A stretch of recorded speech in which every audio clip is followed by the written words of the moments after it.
Hi, this is Bhaskar. This is Nikhil. Both of us are going to talk about Bombay and its surroundings, its architecture, its beauty, its history, in as succinct a manner as possible.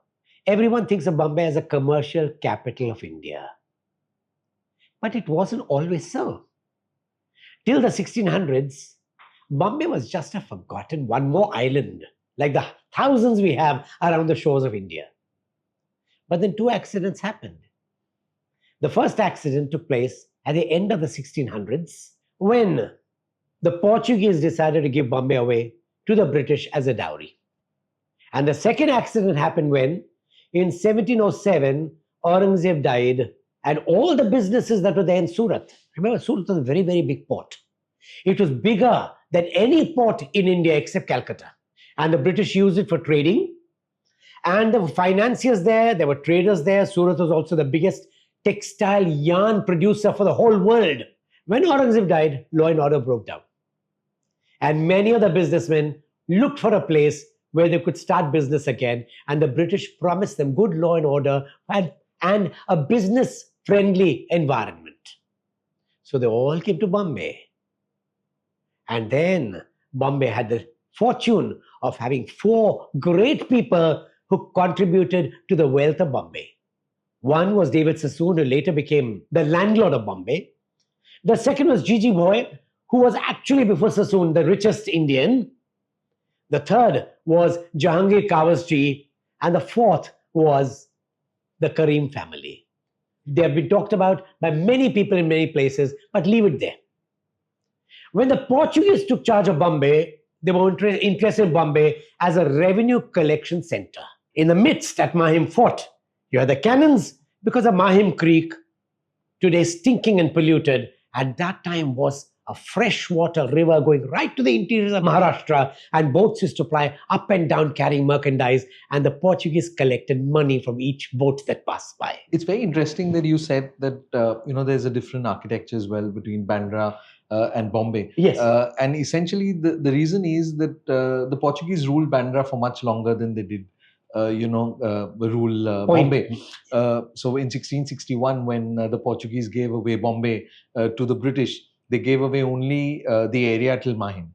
And the British were very clever because they realized that the maritime beauty would be and the money would be only till Mahim. And Bandra was more a fortified area, which was more to do with the Portuguese. And then when the Marathas defeated the Portuguese, that was when the East India Company defeated the Marathas to rule over Bandra. Wow. And that's when the whole architecture kind of became common thereafter. And then we're looking at a common architecture which is close to the late 1800s, because that's when the advent of the British really rose with Henry Bartle Frere. And by that time, the rich men of Bombay and the British were working together with the opium trade and whatnot.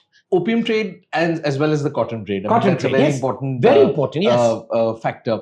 And not only that we shouldn't really say that the architecture was only because of the British, because what had happened is that during the time that the British was growing their income from all this, from the cotton trade and the opium trade, as you said, there were a lot of settlers that came in from Surat, but it wasn't only Surat that saw a lot of settlers that came in. We had people from all over the country that came in, because including David Sassoon. Absolutely. Who came in, of course, from Baghdadi Jews from Baghdad. that came in. Bombay has, the best part about Bombay is that we've never seen a disaster in Bombay. So all of these people decided that Bombay was a safe haven to come to.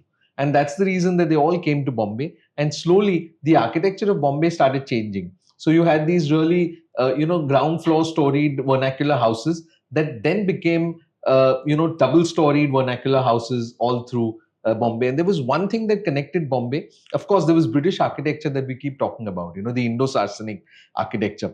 But Bombay has this really lovely vernacular. When I say vernacular, I mean local architecture. But that local architecture also is not local to Bombay. It's actually architecture that was brought from different cities into Bombay. Exactly. David Sassoon built his own places of worship. Yes. And they are a different architecture altogether. Absolutely. So if you see, and now we'll just talk a little about Jewish because you mentioned it. Ah. There's no book on Jewish architecture. You'll never get a book on Jewish architecture because, Jews have usually been nomads. So what they do is they usually take up architecture from wherever they are. And then they build their buildings. So their buildings are more similar to the architecture of that area. Yes.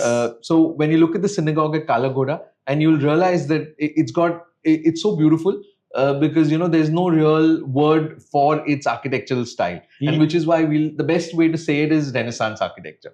Where it's a mix of all styles. There's lovely stained glass. Yes. There's lovely Gothic windows, and then you'll see that there's a lovely neoclassical capital as well, and then there's a lovely Greek coins that are there on the ground floor. So it's like a mix of a lot of architecture. And this synagogue is quite different from the Bhaikula one, which is the biggest one. Yes, absolutely. Which has spires, which looks European, and it has stained glass too. Yes. But it's quite different in architecture. Absolutely. And what happens is that then when the British came in, they gave Bombay a completely different style of architecture, which though is debatable, I feel is that a lot of books and a lot of historians have kept saying that is that at some point they wanted to show their power to the natives, and which is why they chose a style which was the Gothic style of architecture, because Gothic was all over in the 15th century in the world. People were thinking of making glass buildings, by the 1860s and 70s. The thought of the Industrial Revolution had crept in, and they were now thinking of building larger buildings. And the British here went and started thinking of building Gothic buildings. And I always feel is that, the Gothic building is never that inviting enough. You'll never see a mall or a coffee shop in a Gothic building. It'll always be a neoclassical building that will house a mall or a coffee shop. Yes. And which is why they use Gothic to show their power to the VT Station is a classic example. The Municipal Corporation is another classic example. Absolutely. And, saying that this kind of architecture, which is the Gothic style, became more Indian because Henry Bartle Frere said that, why not use the Indianness to the Gothic to it. So if you look at a mosque, say in Iraq or Iran, and it'll be more Islamic in nature. But if you look at the mosques in India, say in Rajasthan, you'll see that they've got a lot of Hindu details as well. Yes. Because a lot of Hindu artisans helped build these mosques. Yes. You look at Hindu temples in North India, and they'll be different from the South Indian ones because they'll have a Muslim dome on the top. Yeah, the dome is a classic thing which the North Indian temples have. Absolutely. And that is what he said, that why not use these two combinations in the Gothic building. So Bombay, essentially, when we all talk about the Indo-Saracenic, you look at it and you see that it's a lovely British building. But when you go closer, you'll see that it's got maybe an Islamic minaret or it's got a Hindu detail that's there. And some of these on the terraces, if you look up, you'll see that they all look like temples that have been put on the on top of these Indo-Saracenic very true buildings. Yes. And what happened then?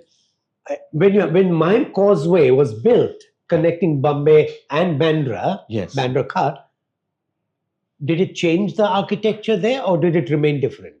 So I think Bombay's architecture changed because of the Bombay Improvement Trust. Okay. Though the causeway was built in the 1840s, nothing changed till the 1890s, till the plague happened. A lot of people, because of the plague, then shifted to Bandra. Because you had... they had the scare of the lives, yes. Yes. And a lot of rich people were shifted to Bandra and Andheri. And they were then stationed near the railway tracks. And that is when the architecture of Bandra began to change. And if you go to Bandra, and which we will, of course, discuss it in more detail in the next episode, podcast, we'll realize that the Art Deco of Bandra is very similar to the Art Deco of, say, Churchgate or to Shivaji Park. So, in a sense, when the BIT took over Bombay, there was a common thread of architecture that ran through the entire city, which is different from the vernacular thread that ran through the city before the British actually started building the Indo-Saracenic architecture. Wow. That's educative. Yes, very interesting. Thanks. This is wonderful. And that brings us to the end of the first episode. But I'm eagerly waiting to hear from you about the architecture of Bandra and the neighboring areas, because that's something I don't know anything about.